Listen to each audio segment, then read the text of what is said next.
In 1 Peter chapter 2 verse 9, it says, "But you are a chosen people, a royal priesthood, a holy nation, God's special possession, that you may declare the praises of him who called you out of darkness into his wonderful light." It's amazing to be called God's special possession. And you know what worship is? It's actually us saying it back to God and declaring to the whole world that God is our special possession as well. That he is the most important thing in our lives. You see, worship isn't simply giving God back the best that he has given us, because ultimately we own nothing of worth to present to God in worship.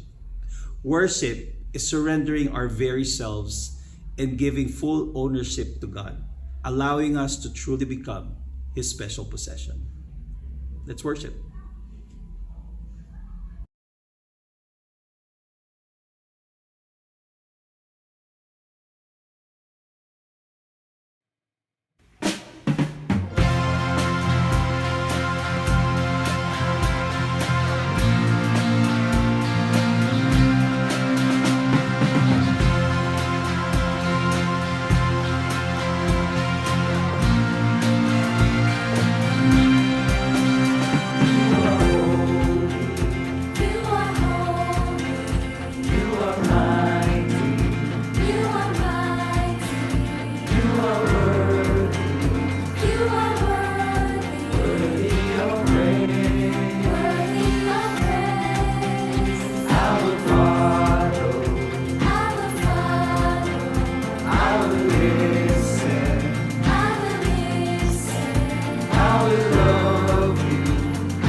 Good morning, ICOC Philippines! Sa lahat ng mga kasamang mag-worship sa YouTube at Facebook, welcome to our online Sunday service. To start, let's read Ephesians chapter 1 verses 2 to 8. Grace and peace to you from God, our Father and the Lord Jesus Christ. Praise be to the God and Father of our Lord Jesus Christ, who has blessed us in the heavenly realms with every spiritual blessing in Christ. For he chose us in him before the creation of the world to be holy and blameless in his sight. In love, he predestined us for adoption to sonship through Jesus Christ, in accordance with his pleasure and will, to the praise of his glorious grace, which he has freely given us in the one he loves. In him we have redemption through his blood, the forgiveness of sins, in accordance with the riches of God's grace that he lavished on us. Sa NIV, walang phrase na amazing grace. Ngunit kung merong pinanggalingan ito, dito na sa binasa po natin. Through God's glorious grace. Familiar, di ba? It's like through God's amazing grace. Sabi dun sa binasa natin, God has blessed us with every spiritual blessing in Christ. God chose us to be holy and blameless. Bakit daw? Para maging mga anak niya daw tayo. Isang nakaka-encourage na phrase ulit ay yung lavished on us or word na lavished. Sa Tagalog ay ang ibig sabihin ay labis na pinagkalooban o kaya sobra-sobrang biyaya na binigay daw sa atin. This morning we have opportunity to show God kung paano natin nauunawaan itong klaseng grasyang ito. Meron tayong pagkakataon ngayon na pasalamatan ng Diyos sa ating pagkanta, sa ating pagdasal at pakikinig ng kanyang mga salita. Tiyak maluluwalhati ang ating Ama na Diyos na makapangyarihan. Para po sa ating line-up, ang magbibigay po ng communion message ay si JP Ilacas ng ICOC Lawag. At para sa giving message naman ay si Russell Reyes ng ICOC Angeles. At para sa main message ay ang ating evangelist at women's ministry leader ng North Luzon, si Mon Enjo Calibuso. At para sa closing prayer naman ay si Alan De Sacola ng ICOC Bulacan. Bago tayo magpatuloy, manalangin po muna tayo. Most gracious Father, thank you so much for the opportunity this morning that we can show our gratitude to you, Father, sa pagkaloob sa amin ng labis na grasya po ninyo. Ngayong umagang ito, sabay-sabay po kami. Collectively, we worship you. Maraming salamat po sa pagkakataong ito. Sana ay maluwalhati kayo ngayong umaga. Ito pong samot panalangin ko sa pangalan ni Jesus. Amen. Magandang umaga po sa ating lahat. Dumako naman po tayo sa mensahe ng komunyon. Sa ating pagsulyap sa ating lipunang ginagalawan, hindi maitatatwa ang mga pangyayaring kaguluhan at bangayan ng mga tao, lalong-lalo na sa social media. Animo'y pinagkakaitan tayo ng katahimikan at kapayapaan. Walang nagpapakumbaba, walang nagpapatalo, at mas namamayani ang paghihiganti dahil sa puot at galit sa puso ng mga tao. With all this happening, we ask ourselves, saang lulugar ang pagpapatawad at pagkakaisa?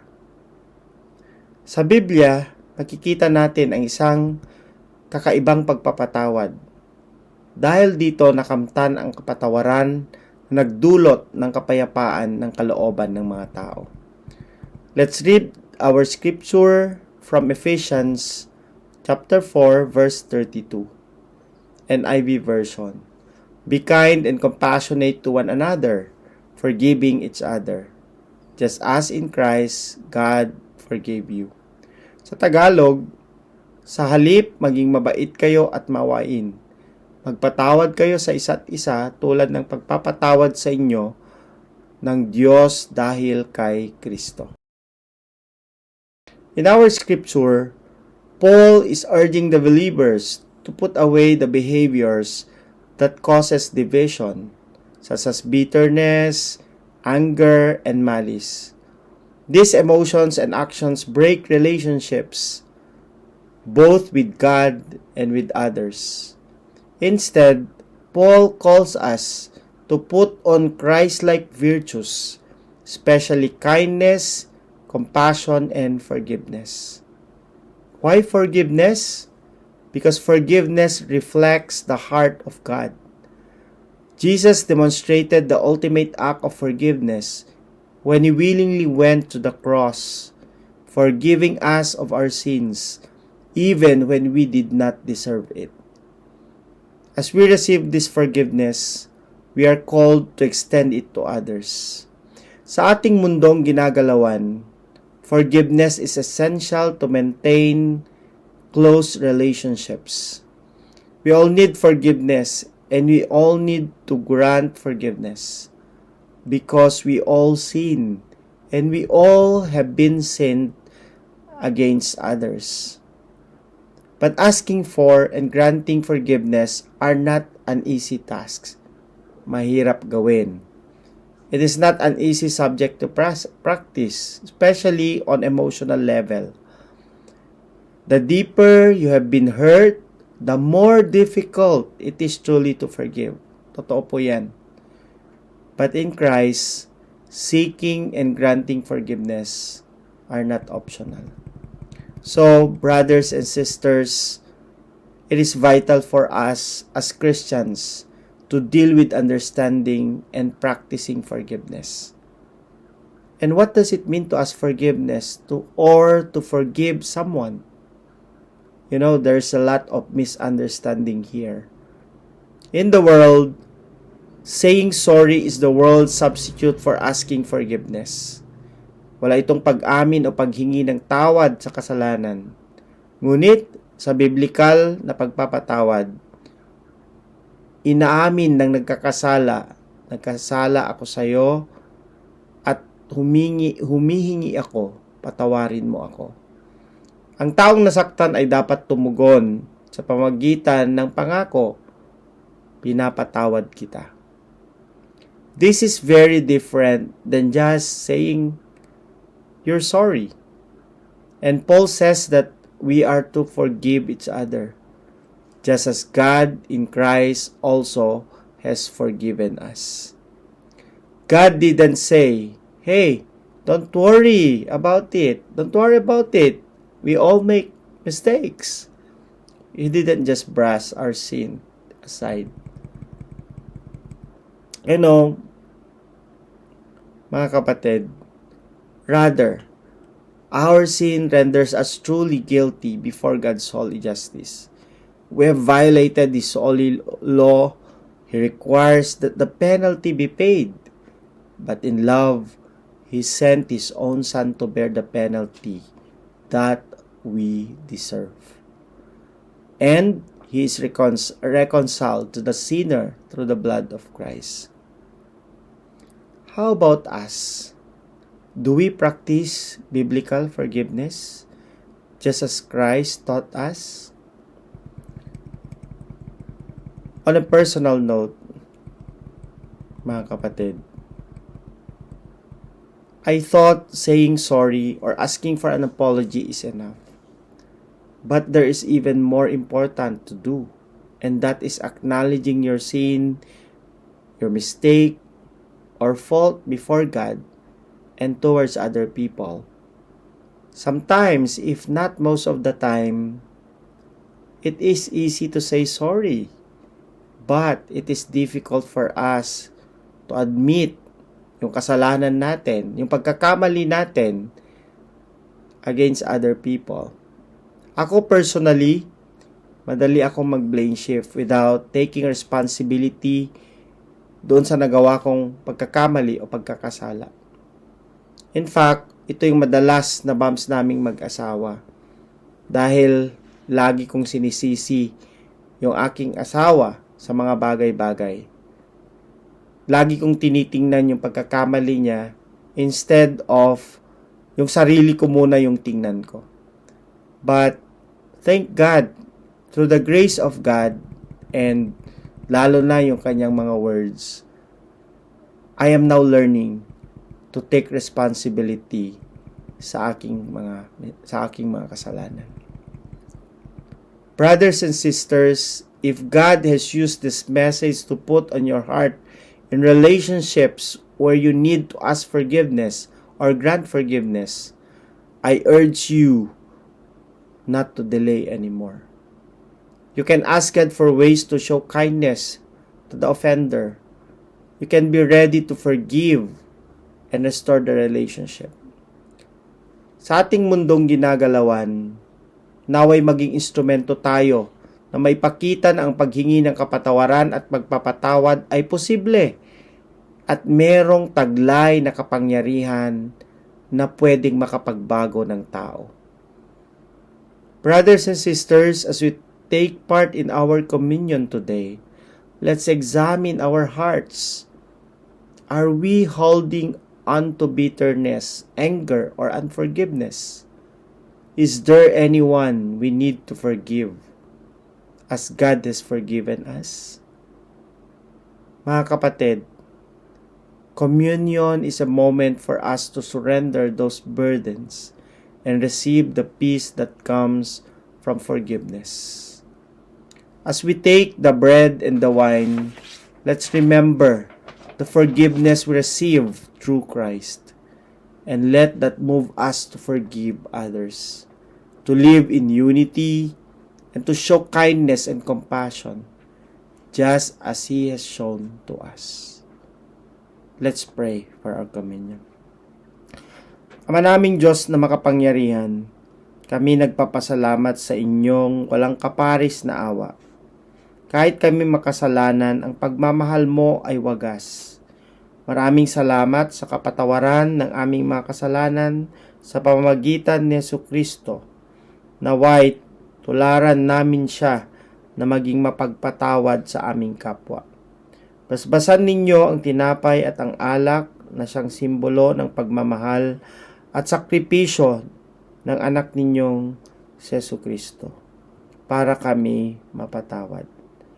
Mahal ka namin, ito ang dalangin namin sa pangalan ni Jesus. Amen.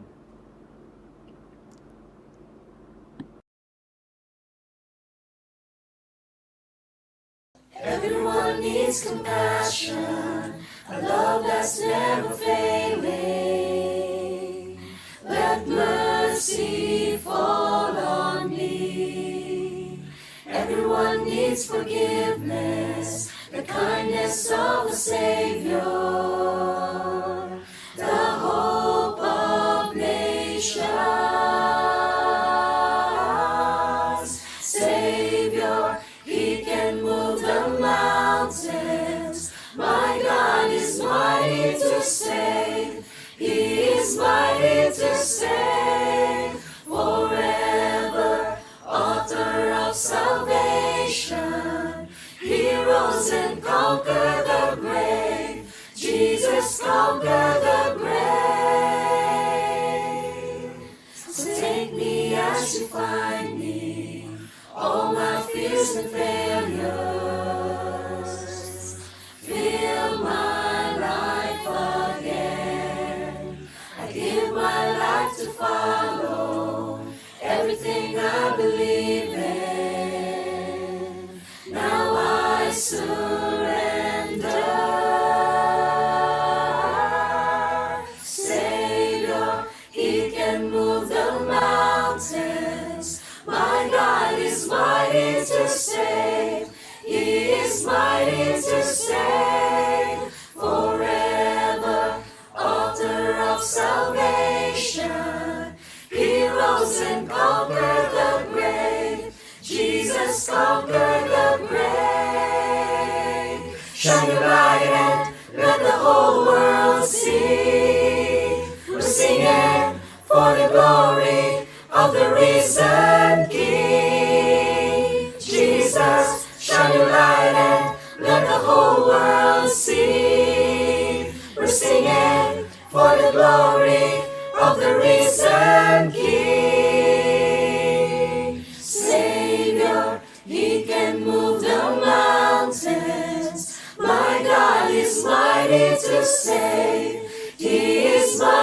mighty to save forever, author of salvation. He rose and conquered the grave.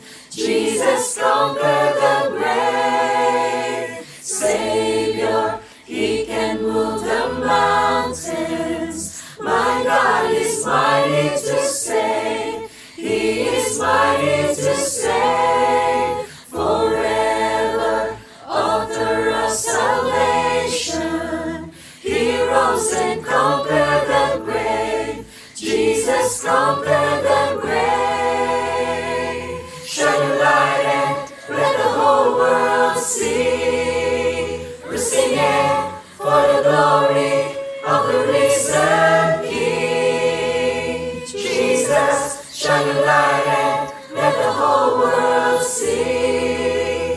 We're singing for the glory of the risen King. Magandang umaga po sa lahat. Sana po ay nasa mabuting kalagayan po kayo sa panahong ito. Tayo po ay dadako sa mensahe ng pagbibigay. Ano na ang pinakamalaking naibigay mo para sa ibang tao? Material man ito o maybe oras na iyong inilaan para sa kanila. At bakit mo iyon ginawa?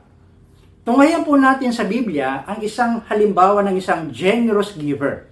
Atin pong buksan ang ating mga Biblia at basahin sa Gawa chapter 4 verses 36 to 37. Ganoon ang ginawa ni Jose, isang Levitang taga Cyprus na tinawag ng mga apostol na Bernabe, na ang ibig sabihin anak na matulungin. Ipinagbili niya ang kanyang bukid at ibinigay sa mga apostol ang pinagbilhan. Isa po sa mga halimbawa ng matulungin sa Biblia ay si Bernabe. Ang palayong na ito sa kanya ay nangangahulugang anak na matulungin. Ayon sa ating nabasa, siya po ay nagbenta ng kanyang lupain at ibinigay ang pera sa mga apostol upang makatulong sa iglesia.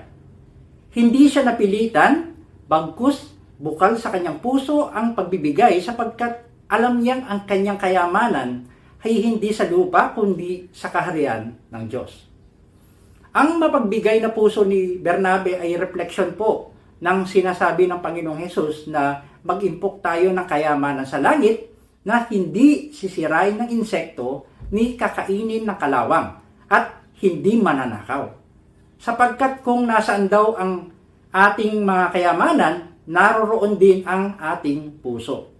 Ang ating pagbibigay ay hindi lamang isang obligasyon, kung hindi isang pagpapahayag ng ating pananampalataya at pagmamahal sa Diyos at sa kapwa. Kapag tayo po ay nagbibigay, hindi lang natin tinutulungan ang iglesia at ang mga nangangailangan. Kung hindi, ipinapakita rin natin na ang ating kayamanan ay nakasalalay sa Diyos, hindi sa material na bagay. Ngayong umaga, inihikayat ko po kayong lahat na tularan si Bernabe, magbigay ng may galak at pananampalataya. Ang bawat pisong ibinibigay po natin ay isang binhi na tutubo at magbubunga sa buhay ng iba.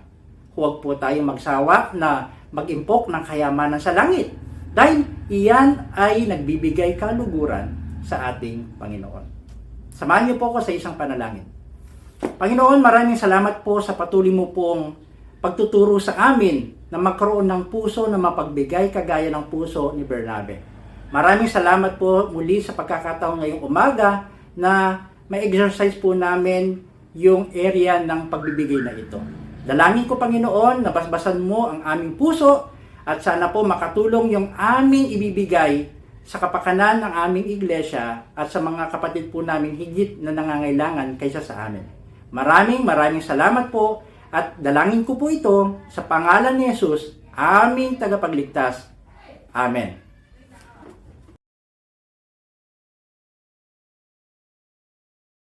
This little light of mine, I'm gonna let it shine.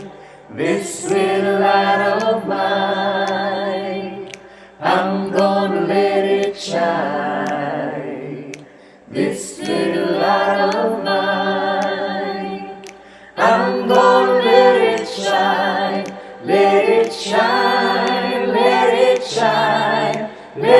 shine, oh yeah.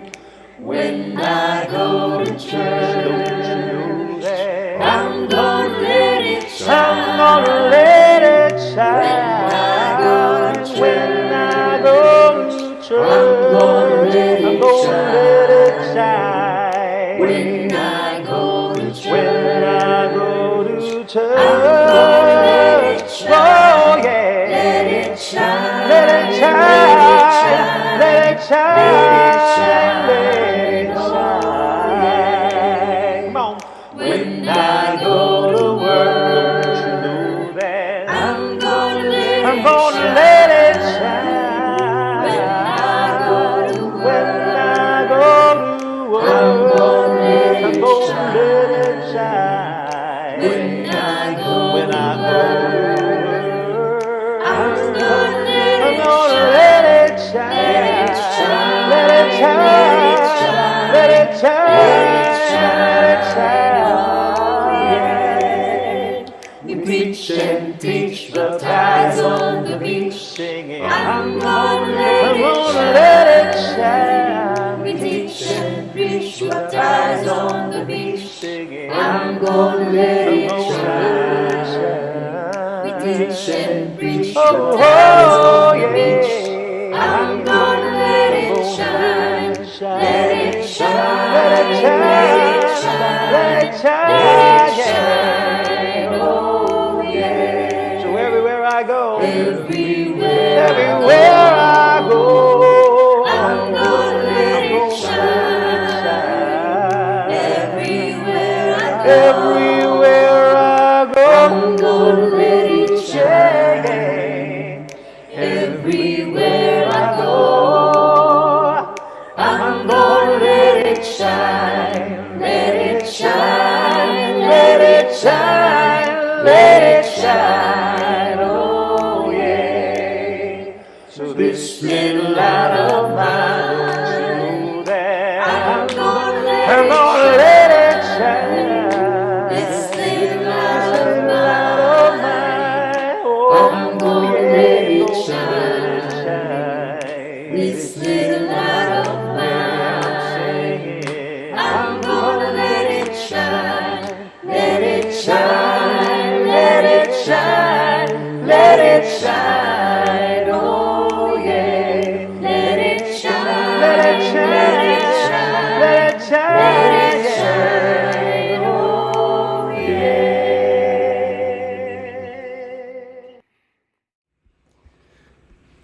Magandang umaga po sa ating lahat. Isa po muling napakalaking biyaya at pribileyo makapagsalita sa ating online national service. At sa pagkakataong ito, kasama ko po ang aking asawa si Joe sa pagbabahagi ng salita ng Diyos sa araw na ito. Today, we gather to reflect on one of the most foundational principles in the Christian faith, servanthood, ang paglilingkod. Sa mundo natin ay madalas ang iniisip ay ang personal na kasiyahan at sariling interes. Pero bilang mga alagad ni Jesus, tayo ay tinawag at tinatawag sa ibang paraan ng pamumuhay. Ang buhay ng pagpapakumbaba, hindi makasarili at buhay na may paglilingkod. We all know by heart that Jesus did not come to be served but to serve. Hindi upang paglingkuran, kundi upang maglingkod at ibigay ang kanyang buhay bilang pantubos sa marami. Ito ang puso ng kaharian ng Diyos. Ipinapakita sa atin kung ano talaga ang ibig sabihin ng pagiging disipulo at kung paano tayo bilang mga tagasunod ni Kristo ay tinawag na ipakita ang kanyang karakter sa pamamagitan ng ating magawa. Ngayon, titingnan natin ang mga halimbawa sa Biblia na sana'y magbigay inspirasyon sa atin upang yakapin ang puso ng isang lingkod. Ang magkaroon ng buhay na nakalaan sa pagsisilbi sa Diyos at kung paano natin aktibong may sasabuhay ang mga ito sa ating pang-araw-araw na buhay. Let us open our hearts to understand God's heart for servanthood and ask Him to help us pursue a life of service, ang magkaroon ng buhay ng paglilingkod. Manalangin po tayo. Dear God, we're delighted to devote this day to worship you, to honor you, to remember you. Thank you for calling us to be given the task of continuing Jesus' mission on earth. Maraming salamat sa pinagkaloob mong pribilehiyong mapagsilbihan ka. Tulungan niyo kaming makita at maisabuhay ang puso ni Jesus sa paglilingkod. Naway gabayan at pagpalain po ninyo kami habang kami ay naglilingkod sa inyo, sa simbahan at sa iba pa. Salamat din po sa buwan ng pagdiriwang na ito upang maparangalan ang mga kababaihan. Mahal na mahal po namin kayo. Sa pangalan ni Jesus. Amen. Amen. Ngayon, tututok tayo sa Romans chapter 16 verses 1 to 15. Isang talata na maaring magmukhang simpleng listahan lang ng mga greetings at acknowledgements, ngunit ito ay higit pa rito.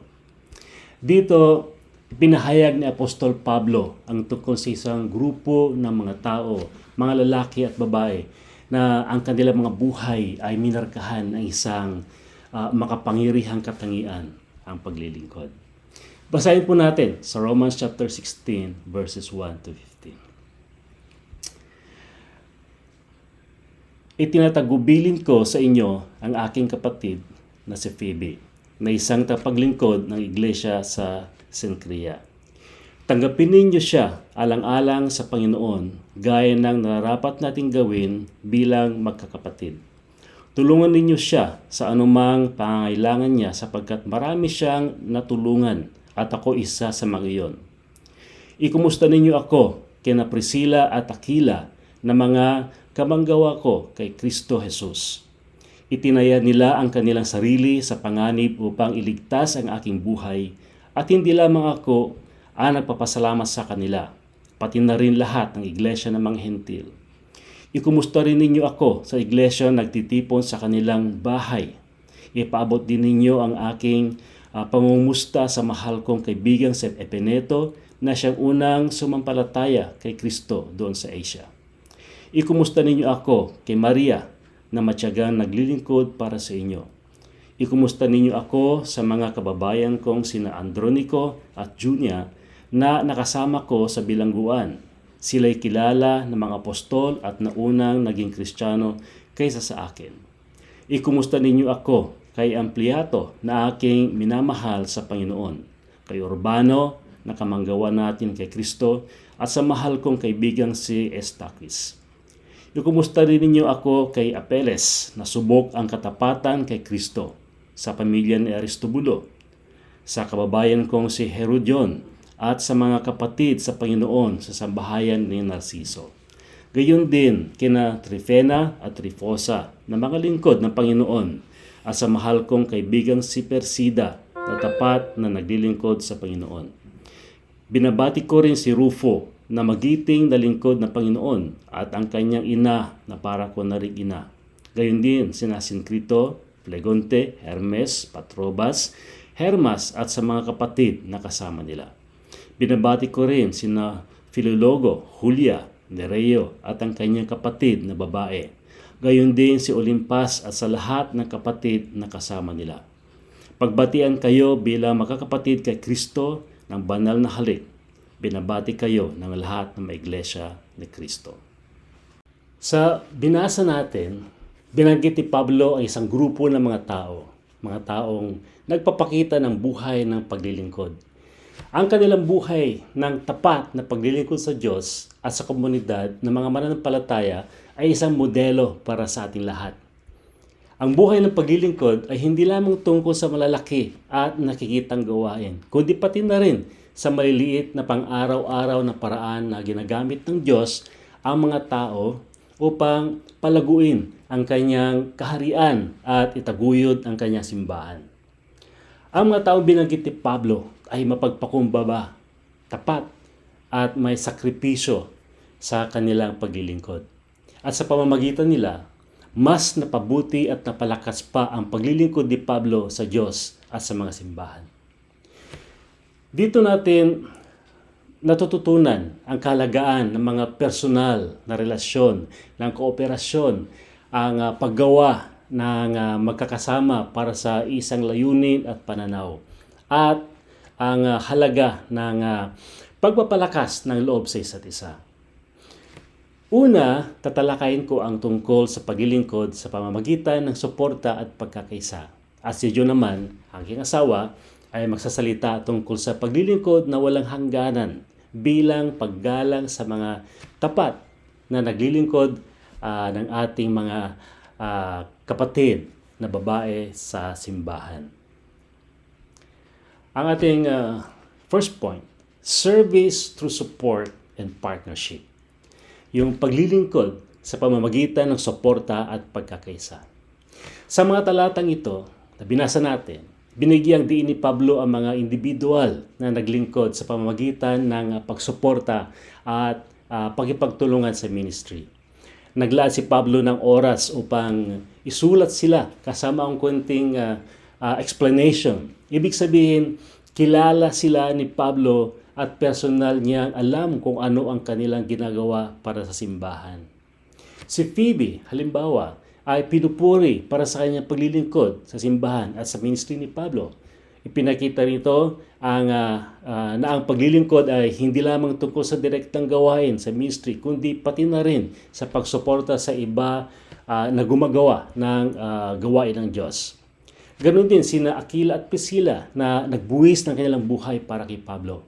Ipinapakita nila ang pagkakaisa sa ministry at binuksan ang kanilang tahanan para sa simbahan at nagipagtulungan sa ibang para sa pag-usbong ng ebanghelyo.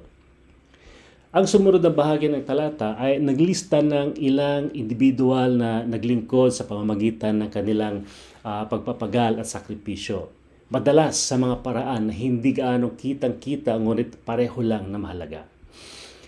Ang mga individual nito ay nagsikap para sa simbahan, hinarap ang mga paghihirap at nalagay pa sa panganib ang kanilang buhay para sa kapakanan ng ebanghelyo.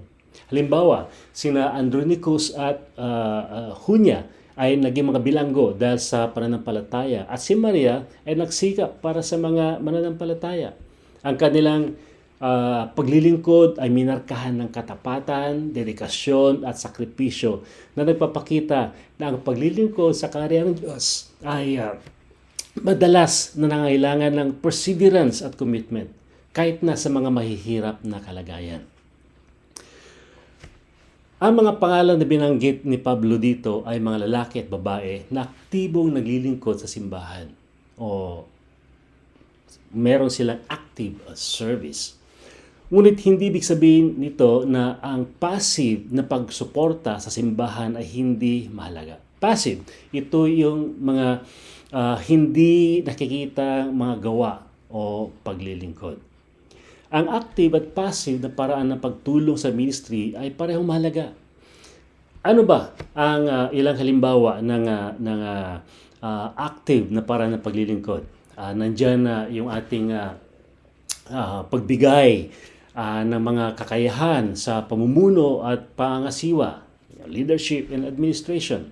Yung pagbigay ng oras at kakayahan upang tumulong sa mga events at activities ng simbahan, sa preaching at iba-ibang ministries tulad ng worship, ushering, children ministry, media at tech.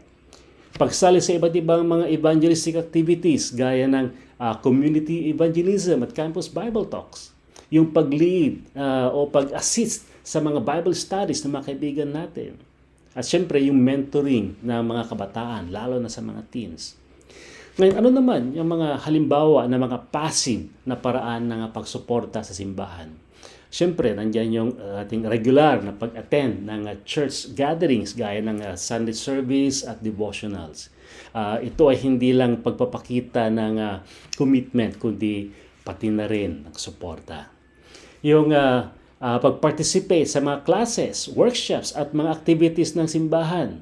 Prayers, yung panalangin para sa simbahan, sa mga pinuno at iba't ibang pangailangan ng simbahan natin. Encouragement, pagbigay ng words of encouragement sa mga pinuno at sa mga kapatiran na may mga pinagdadaanan na mga pagsubok sa buhay. Financial support para sa church mission at ministry.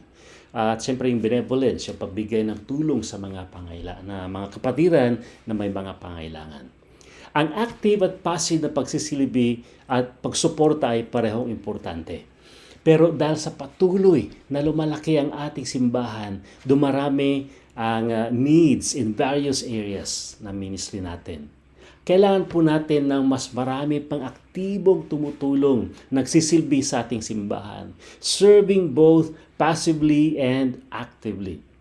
Hindi lang dahil sa pangailangan ng ating simbahan, kundi dahil ito ang ipinamalas sa atin ng ating Panginoon na klase ng pagsisilbi sa Diyos, ng klase ng buhay na mayroon tayo, buhay na aktibo, nagsisilbi sa Diyos sa ating simbahan. Marami sa mga individual na binanggit ni Pablo ay nagsikap at nagbuhis ng sakripisyo para sa kapakanan ng Ebanghelyo. Ang paglilingkod ay nangailangan ng pagpapagal, ng perseverance. Yung madalas ay nangailangan ng personal na sakripisyo at pagtitiis. Pero huwag tayong panghinaan ng loob dahil ang Diyos naman ang magbibigay sa atin ng lakas upang may sa buhay natin ang paglilingkod sa Kanya. Mga kapatid, ano ba ang mga iba't ibang kakayahan o kaalaman natin na maaari nating gamitin upang makapaglingkod sa ating simbahan? O ano ang mga gusto nating matutunan o kakayahang gustong mahasa upang magamit sa paglilingkod? Ipagdasal po natin namang ito at hayaan natin gamitin tayo ng Diyos para sa maluwalhati natin siya. Para naman sa susunod na punto ay gusto kong tawagin aking asawa, si Jo, upang magsalita para sa mga kababaihan sa ating simbahan. Sa pangalawang punto, gusto ko pong magbahagi para sa mga kapwa ko kababaihan. Point number 2, service that has no bounds. Sa talatang binasa natin, may mga pangalang binati si Pablo sa kanyang sulat. 10 sa mga nabanggit ay mga babae. May ibang babae rin siyang binati na hindi na pangalanan. Di lamang nabanggit ang mga pangalan nila, kundi may mga deskripsyon o mga katangiang inalala si Pablo sa kanyang pagbati sa kanila.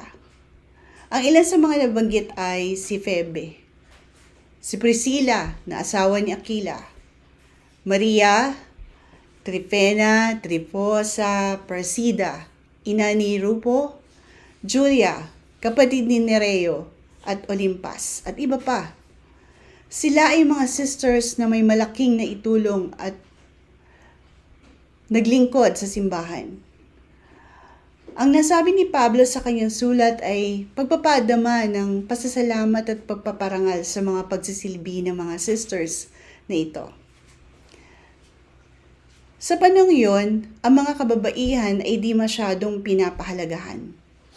Ngunit hindi ito nakapigil sa kanila upang maglingkod sa simbahan. Nang sila ay naging mga alagad din ng Diyos, nagkaroon sila ng bagong layunin. At maaaring dahil sa kanilang pasasalamat sa Diyos, naging masigasig ang mga kababaihan na ito na naglingkod at sumuporta sa mga gawain sa simbahan. Malaking tulong ang mga papel na kanilang ginampanan. At sa atin, bilang mga alagad, naniniwala po ako na lahat tayo ay tinawag ng Diyos upang maglingkod sa Kanya. May ministry man, may ministry role man o wala. Sa iba't ibang paraan, malaki o maliit na bagay na pwede natin i-contribute. Kabilang ka man sa kabataan o seniors, may kaya ka sa buhay o nagdaranas ng kahirapan, lahat tayo ay tinawag ng Diyos upang maging mga alagad niya at maglingkod sa misyong iniwan niya sa iba't ibang paraan. Malaki man o maliit na gawain, ang mga ito ay nagbibigay papuri sa ating Panginoon. Ang pinakaunang naging halimbawa sa akin ay ng paglilingkod ay ang aking nanay, aming nanay. Sa kanya ko nakita kung paano mag-alaga, magmalasakit, magbigay at magmahal ng kapwa-tao. Siya ay isang midwife noon. may hawak na 2 to 3 centers na sa 2 to 3 barangay sa Bulacan, Bulacan. Bata pa lang po ako, tinuruan niya na akong mag-survey, maglinis ng mga sugat, ng mga pasyente, taga-abot ng mga gamot, at iba pa, mag-BP. Nakita ko sa kanyang tuwa at kabaitan sa paglilingkod sa mga tao. Ni minsan na hindi ko siya narinig na nag-complain. Palabigay siya talaga, lalo na sa mga nangangailangan. Hanggang siya ay naging disipulo at tumanda na. Patuloy pa rin ang kanyang pagsisilbi. Sumasama pa rin sa mga Bible study, nagbibisita ng mga kapatiran at pilit na makadalo sa services kahit hirap na siya mag-commute. Minsan kahit nag-iisa. Madasalin siya. Patuloy na pinagdadasal ang mga kapatiran at mga pinuno ng simbahan. Kahit niyong 90 years old na at bedridden na siya, dahil sa kanyang chronic kidney failure. Ang panalangin pa rin niya ay gumaling at lumakas pa rin siya upang makapaglingkod pa sa simbahan. Ang pangalawang halimbawa na nakita ko ay ang mga missionaries natin, mga original missionaries. Magmula pa nang ako ay naging disipulo 35 years ago, ay nilagay na ng Diyos sa puso ko ang paglilingkod sa ministry ni Jesus. Dahil sa inspirasyong dulot ng mga missionaries. Nabaptize ako noong October 1989. Nakita ko kung ano ang pamumuhay at ministry ng ilan sa mga original missionaries sa Manila. Sa ilang buwan pa lang po, ako bilang disipulo, alam ko na ganun din ang nais kong gawin, ang maging missionary. Salamat sa Diyos at binigyan niya ako ng pagkakataon na makasama sa church planting sa Cebu at Baguio. At nang kami po ni Mon ay naging mag-asawa na, naging mag-co-lead na kami sa ministry. At pagkaraan ng 2 taon ay nag-umpisa na kaming mag-lead sa Baguio. Napadala rin kami ni Mon sa Southern Frontier, Lawag, at sa kasalukuyan ang home church namin ay dito sa Pangasinan. At bilang mag-asawa ay nag-oversee kami ng North Luzon Geo-Region. Maraming beses naisip ko, simpleng probinsyana lang ako. Nasipre niya mga pangarap ko. Pero may iba palang calling na inilaan ng Diyos sa akin at sa aming mag-asawa. Sa 35 years ko sa ministry, may mga convictions po ako na natutunan at dabo sa aking puso bilang isang sister at naglilingkod sa Diyos at sa simbahan. Una, ng paglilingkod ay para papurihan ng Diyos. Marami ring panahon na naging focus ako na isipin at i-please ang mga tao. Pero habang tumatagal, na-realize ko na narito ako dahil kay God. During good and challenging times, ang Diyos dapat ang unahin. Pangalawa, na ang paglilingkod ay dapat nanggagaling sa puso. Na ang pagsiserve ay di dapat pilit, kundi may sariling pagkukusa na galing sa puso. Pangatlo, na ang anumang ginagawa kong paglilingkod ay para magpasalamat at mag-glorify si God dahil sa kanyang kabutihan at pagmamahal sa akin. Ilan lang yan sa mga natutunan ko mga conviction na nakita sa mga kapwa ko sisters na namuhay sa paglilingkod.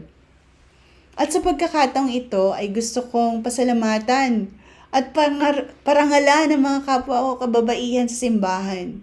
Maraming salamat sa Women's Ministry sa taos-pusang paglilingkod, pagmamahal, dedikasyon, ehemplo, determinasyon na hanggang sa ngayon ay nararamdaman ng lahat. Lahat ng mga kababaihang tinawag para magkaroon ng relasyon sa Diyos. Ng mga kababaihang nabiyayaang makapagbago mula sa makasalanang pamumuhay na ngayon ay nangamulat sa kabutihan at grasya ng Diyos. Mga kababaihang nagpapasalamat sa lahat ng paggabay at pagpapala ni Kristo. Maraming salamat, sisters. Tunay ngang lahat ay ating gagawin para patuloy na maglingkod dahil marami pa ang kailangang matulungan na makilala ang Diyos at maligtas. Marami ang nasira ang mga buhay at di tamang relasyon. Maraming mga pamilya na kailangang gabayan. Mga kababaihang nangangailangan ng direksyon sa buhay. Mga kabataan na naliligaw dahil wala sa kanilang gumagabay. Mga babaeng na abuso, sinasaktan, naguguluhan at nawawalan ng pag-asa sa buhay at marami pang iba. Maraming salamat sa anumang uri ng paglilingkod ang ginagawa at patuloy na gagawin para maluwalhati ang ating Panginoon. Patnubayan tayong lahat ng ating Diyos. Mga sisters, tunay ngang masasabi nating servanthood has no boundaries. And it's really a life of service. Amen. A life of service is not limited to a certain role or position. Kahit sino tayo, tinawag tayo ng Diyos upang maglingkod sa kanyang kaharian. Bata, matanda, lalaki man o babae. Ang mga halimbawa ng mga taong binanggit dito ay nagpapaalala sa atin na ang paglilingkod ay hindi tungkol sa recognition. Ito ay tungkol sa pagsunod sa tawag ng Diyos at pagsuporta sa kanyang gawain saan man tayo naroroon. Naway magdesisyon tayo na tumugon sa tawag ng Diyos na magkaroon ng buhay ng paglilingkod. Bapa sa pamumuno, pagpapalakas ng loob o pagbibigay sa maraming iba't ibang paraan na maaari tayong maging aktibong maglingkod, lalo na sa ating simbahan. Mga kapatid, isang karangalan na tayo ay mapagsilbi sa isa at tunay na Diyos. Ang tayo ay mapiling gamitin upang isulong ang kanyang kaharian dito sa lupa. At syempre, itaas at pasalamatan din natin ang mga kababaihan sa ating komunidad at kilalanin ang kanilang napakahalagang kontribusyon sa ating simbahan. Again, to all the sisters out there, Happy Women's Month! To God be the glory. Maraming salamat, Mon at Jo, sa pagbabahagi ng mensahe ng Diyos sa umagang ito.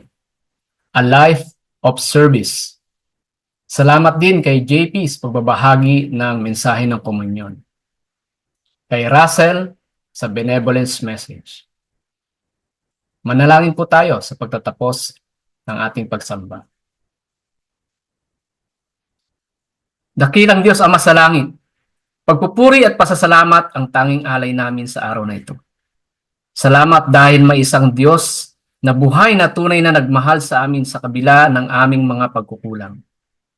Sinagip mo ang aming buhay sa pamamagitan ng ianak na si Yesu Kristo. Pinagkalooban mo kami ng pagkakataon upang magrepent at mabago ang aming buhay. Salamat for allowing Mon and Jo na maturuan kami sa pamamagitan ng iyong banal na salita. Binibigyan mo kami ng pagkakataon upang makita ang mga bagay na maaari naming matugunan sa iyong simbahan. Ang makapaglingkod ng tapat sa iyo at sa iyong simbahan. Dalangin ko na ma-imitate namin ang puso ng aming Panginoong Hesus. Nabuhay siya upang maglingkod sa iyo at sa mga tao. Ibinigay niya ang kanyang buong buhay. Dalangin ko na maging gayon din ang aming tugon. Ang magsilbi sa iyo ng buong tapat at may pagmamahal. Ama, dalangin ko na patuloy na mag-apoy sa paglilingkod ang iyong mga lingkod na Simon at Jo at 10 ng mga liderato ng iyong simbahan sa buong Pilipinas. Naway magkaroon ng ligaya sa aming puso sa tuwina sa aming buhay paglilingkod. Basbasan mo po ang mga taong nais sumunod at nagmamahal sa iyo. Naway ang iyong pagpapala ang kanilang nakita sa tuwing ibinabahagi nila ang kanilang buhay sa iba't ibang bahagi at paraan ng paglilingkod sa iyo. Salamat sa mga kababaihan na patuloy na kumikilos at naglilingkod upang mapupurihan ka, O Diyos Ama. Malaking bagay ang kanilang serbisyo sa simbahan at upang maipalaganap ang mabuting salita sa mga taong nangangailangan nito. Mahal na mahal ka namin, Ama. Ang papurit pasasalamat sa iyo lamang sa matamis sa pangalan ng iyong anak at aming Panginoon si Jesus. Amen. Yeah. Skibidi-bidi-bye. Oh, oh. Listen, I will fall, I will falter, make mistakes and then experience heartaches. There'll be days and the nights when I don't know if I can win this fight. So I will follow and obey. I'll surrender and trust your ways until Christ is formed in me. Until Christ is formed in me. Until Christ is formed in me. Until Christ is formed in me. Yeah. I will walk, I may stumble.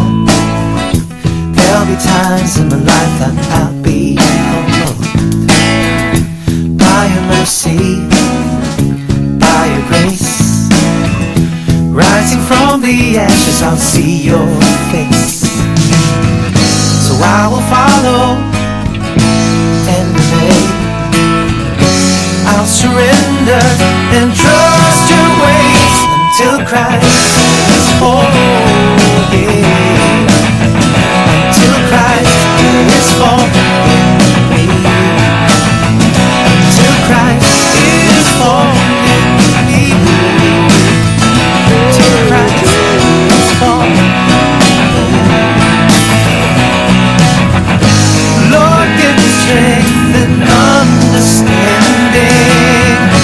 as I go to face what life's demanding. Lord, give me faith to keep me standing, that I may win the race Christ in me for me. Till Christ